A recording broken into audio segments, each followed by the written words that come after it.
So, for all of you in the new year, what can I suggest? Watch less or no cable TV. Take yourself away from the horse race politics, from the scandal of the day. It's not significant. It's not going to inform you. It's not going to motivate you.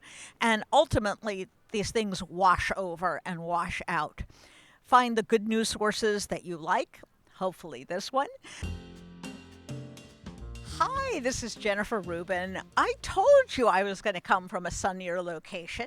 Well, here I am. I'm in Venice, California. I'm out for a week or so to enjoy the weather and visit friends and family. I grew up in Los Angeles, actually, in Palos Verdes, which is down the coast a ways. Went to grade school, high school here, went up to college in the Bay Area, law school in the Bay Area, came back down to California, to Los Angeles area, met my husband, had my kids, and then we upped and went, left for Washington, D.C. So we have been there 20 years now, which is very hard to imagine. Our kids now are grown, and we've gotten older, but it's always fun to come back to California. I will say something about California. Democrats should pay attention. They have gotten fed up with crime in California, fed up with homelessness in California. And if California, which is a bastion of deep blue progressive America, has shifted on issues like that, the Democrats have to respond. And I give Kamala Harris credit. During the campaign, she did. She was tough on crime. She was tough on the border. And I think what I call the muscular progressivism is the only way the Democrats are going to kind of reestablish themselves. Now, granted, a lot of the MAGA stuff is exaggerated. It's insincere. It's based on misinformation or disinformation. But the basic fact is people have a right to expect some personal safety, and they don't want to have crime, homelessness in their faces.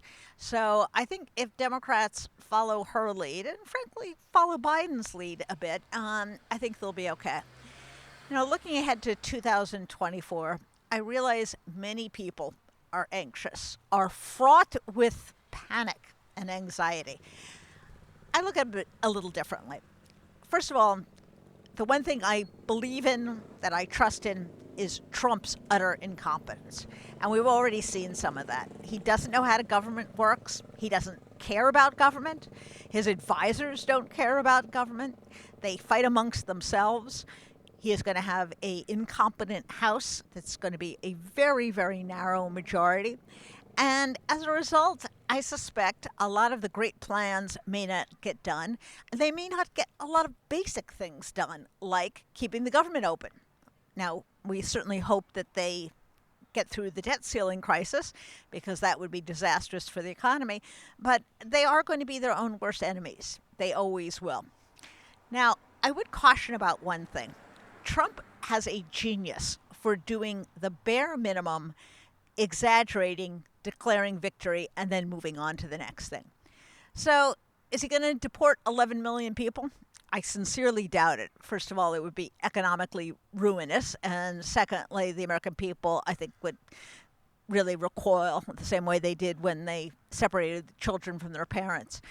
But let's say, for sake of argument, that Donald Trump goes to some blue states, California being one, New York, a few others, and he figures out how to deport a few million people, or even less, a few 100,000 people, or even less, tens of thousands of people.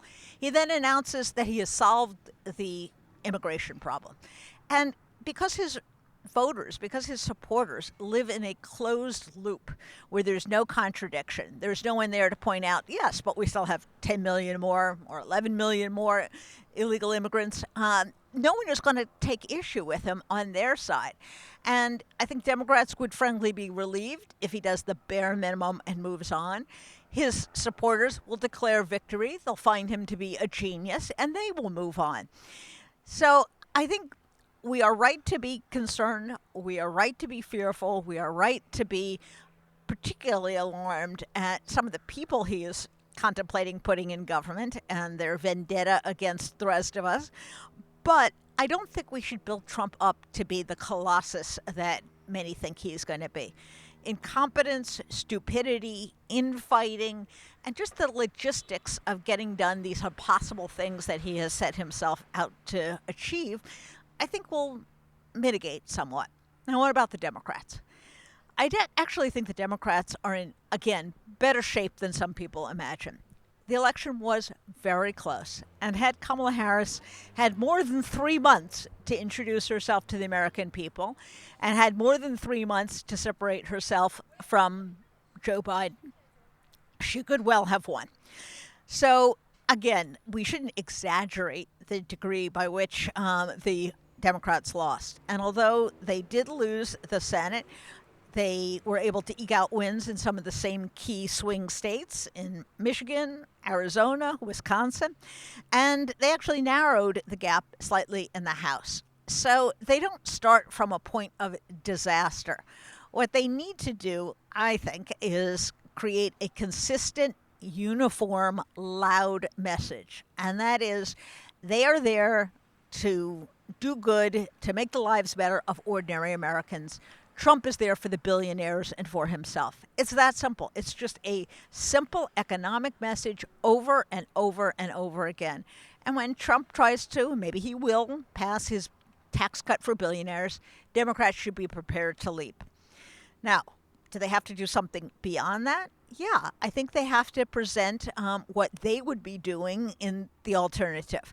And they should. They should present what Democrats have always talked about, which is child tax credit, middle class tax cuts, improved health care.